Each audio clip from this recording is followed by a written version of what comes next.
we're not going to point the camera at the audience, but if you have a question, your voice may be recorded. Please be aware of that.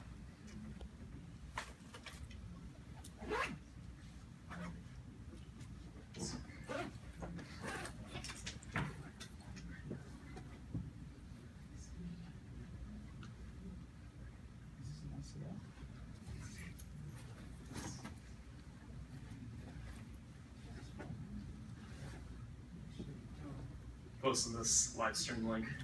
Give me a sec. Cool. Nice. Live stream. That's awesome. Should be good to go. Oh wait, I gotta get Slack. Gotta get it. Got through all the channels. Alright, we're good. Oh, and this is the price in case anyone was wondering. It's been quite some time. Alright, so I'm Joseph Fischella. I am one of the lead developers of flo.cash, which is an altcoin that started about 3 years ago. It's like a Litecoin clone with an additional messaging field in each transaction. This is one of the first coins that had a metadata field appended to it. The blockchain has this field pretty much in every transaction that includes it. This is a plain text field. It's up to 528 bytes. And we've been using it over the years to do many different types of applications. The first one was sort of like a love letter thing that I did. You could write something, an eternal love letter to someone that you care about on the blockchain. It was pretty cool. We have some voting records in the blockchain. I think that Nick was part of. That was a big buzz in previous months. And recently we've been working on Alexandria, which is like a decentralized YouTube. So let's talk a little bit about Alexandria. Pretty much you can create a publisher, you can be a publisher, you can announce to the world like, hey, I'm gonna publish media to this blockchain under a certain account. And you prove that the media is yours by signing a message to the blockchain with the hash of that media. The media itself does not go into the blockchain, it goes into IPFS, which is sort of like a BitTorrent with some differences. The main advantage of IPFS over BitTorrent is that there's more granularity. Nodes can decide which files they want to propagate and which they don't want to propagate. Unlike in BitTorrent, where everything is part of like one torrent. There's sort of like one huge swarm of IPFS nodes that sort of like propagate all these different hashes. And just like in BitTorrent, each of the files is indexed by its hash. So this is a front end of Alexandria. The entire app is decentralized. You can download this app and run it on your computer without visiting alexandria.io. But for the sake of the presentation and for the sake of the 80% of users that will probably never download the fully decentralized client, they can go to the website and everything here is pulled from the blockchain and from IPFS. So if you don't want to use alexandria.io, if you want to be, if you're concerned about your privacy or you're concerned about sort of one node gaining too much power on the network, you don't have to use this website whatsoever. You could download it and it'll work just fine. For the sake of this presentation though, we're going to play all these things from alexandria.io because, as software development goes, things may bug out. So right here are some things that were actually published recently. For example, we have cryptocurrency news roundup. So right now this video is streaming from alexandria.io that's running an IPFS node. So alexandria.io is actually a very large IPFS node. Streams pretty well actually. Bitcoin continues to hit record highs. This is from yesterday. So yeah, one of the past few weeks. There are songs and things like that too on here as well. We have a paywall implemented, so Alexandria currently does not get a cut of any of these, any of the payments, but all of the payments go directly into the content creator's wallet. So there's no middleman here. Unless you want to sort of be a publisher that's hosted on alexandria.io, then there is a small fee that gets paid. But if you want to, you can host a node that's fully decentralized and get paid directly from your viewers and the people that consume your content. So I'm going to go, oh, I don't have my phone because I'm streaming. I can't do this right now, but believe me, it works. You can actually we have a Chrome add-on that we're developing. You can buy Bitcoin with Coinbase, sort of enter in your credit card and stuff like that through this widget that we have through Coinbase.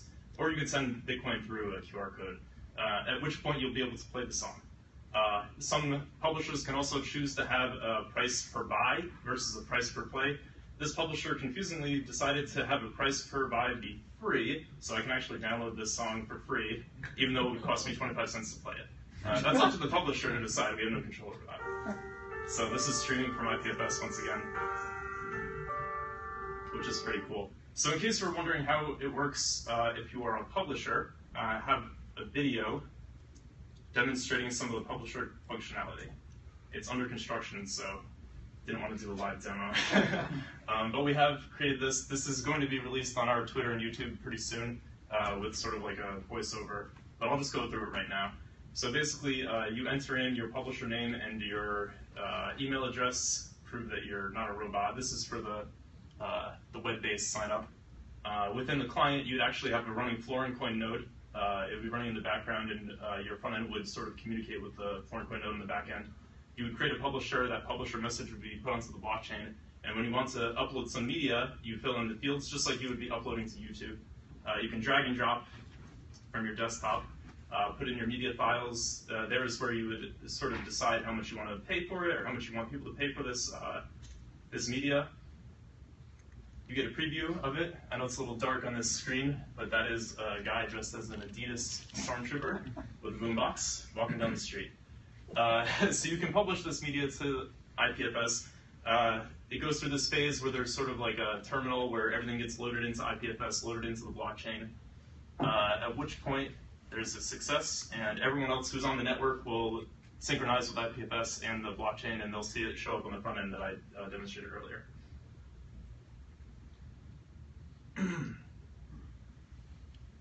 So there it is.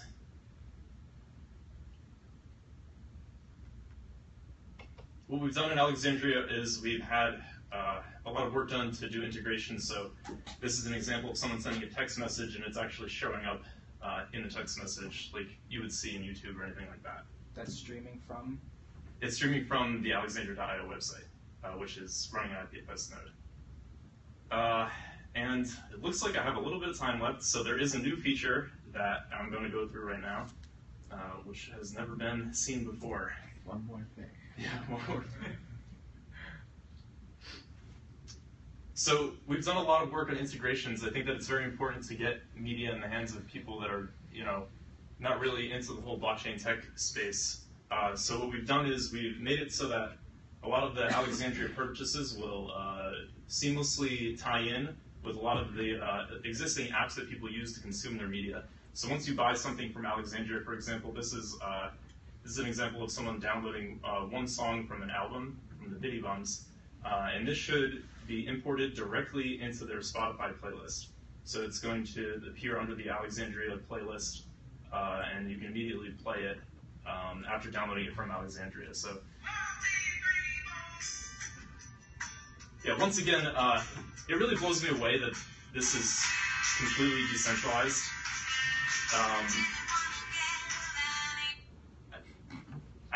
It's been like 3 years since we've been working on this. I'm a co-founder of the company, and it's taken an incredible amount of work and effort to make it so that this is something that we can use without a middleman. And I know a lot of people on YouTube are having problems with the payments. They're having problems with censorship and things like that. So I think that this is one of the biggest and best use cases for a blockchain-based system. It uses payments through the blockchain. It disintermediates, and it makes things much more clear and much more easy for content creators to really get in touch with their audience and be able to instantly gain payments and not have to deal with any of the stuff that they would usually have to deal with when they go through iTunes or anything like that. So without much further ado, I know that we're running a little short on time here. I'll do Q&A. Yes. You got 2 minutes for questions. Okay, great. So yeah, the people hosting the video get some kind of payment, or? So IPFS has a system called Filecoin that they're working on. It's not implemented yet. We are also thinking about using storage and other decentralized storage systems to sort of host the videos, but as it currently stands, IPFS is sort of like BitTorrent, where people just host a lot of media and they feel good about helping the system. In the back. So if I hash your milkshake video, or you hash your milkshake video, Yes. do I own your milkshake video? Great question. So we do have a sort of a filter list. It's just a text file with hashes, and it associates hashes with who's supposed to be basically owning that hash. A big problem is, right, who decides like what kind of bad stuff could be on here? Who decides whose video is whose? We're going to work with local jurisdictions, and just like any other content platform, we have to make sure that the laws are followed. But you, as an individual node, you don't have to subscribe to our content censorship list or our content filter list, right? So you can remove the list and just see everything as it is on the blockchain, or you can subscribe to our list and just hope that everything that has been decided by the consensus of people that say, well, these things are bad and this is the way that copyright works. That's the way that it should be. I hope that answers your question. How do content creators feel about that? We'll see. We don't know yet. I mean, we have a few on the system right now, but yes. Can you explain a little bit more how do you handle the access control to the content? Because if I have an BitDevs node, I can see the hashes there, and once I stream it once, then I can access it forever. Yes, I was waiting for this question. Let me do the thing that they do on Who Wants to Be a Millionaire. Let me ask the audience. Please raise your hand if you know how to use BitTorrent and can download things on the BitTorrent network. If you're technically capable of doing that. Please keep your hands up if you are subscribed to Netflix. Okay, so I think the answer is we're trying to make it as easy as possible for people to conveniently consume their media, right? I'm subscribed to Netflix. I've given Netflix probably hundreds of dollars over my lifetime. I also know how to use BitTorrent. Why don't I just steal all the media that I want? Why don't I just take all that media from BitTorrent and download it? And I mean, I'm subscribed to a VPN. I could do it whenever I wanted to. I think that there's something to be said for making things convenient and making things easy, and also people feel connected to the content creator when they pay them directly instead of going through a middleman. That's good. Thank you. Are there any other questions? Right there.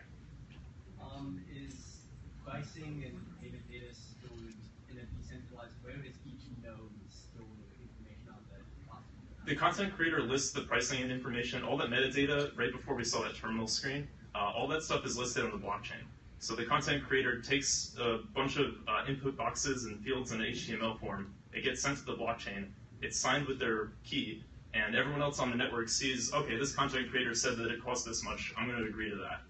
So all that is decentralized.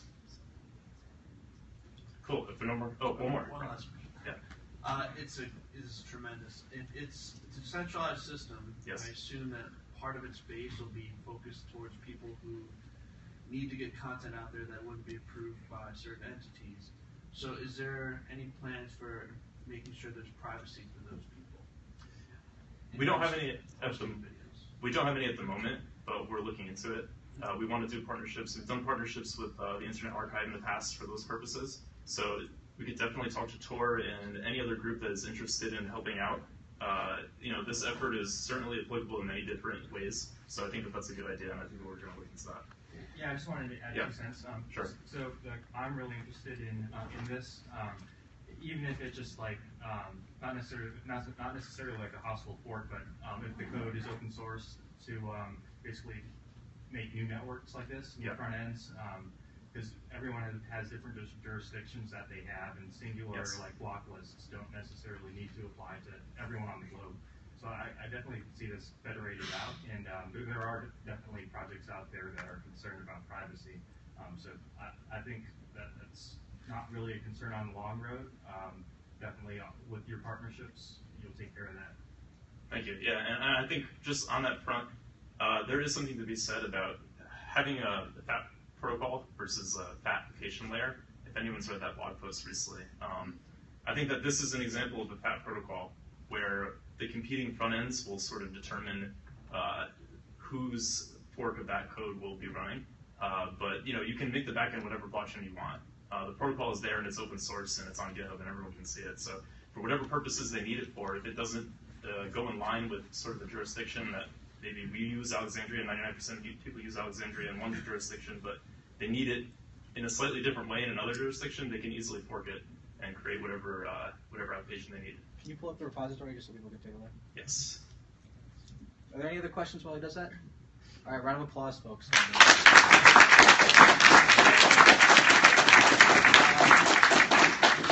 So we're heading to Tanner Smith's. It's on 55th between 7th and Broadway on the south side of the tree, about halfway through.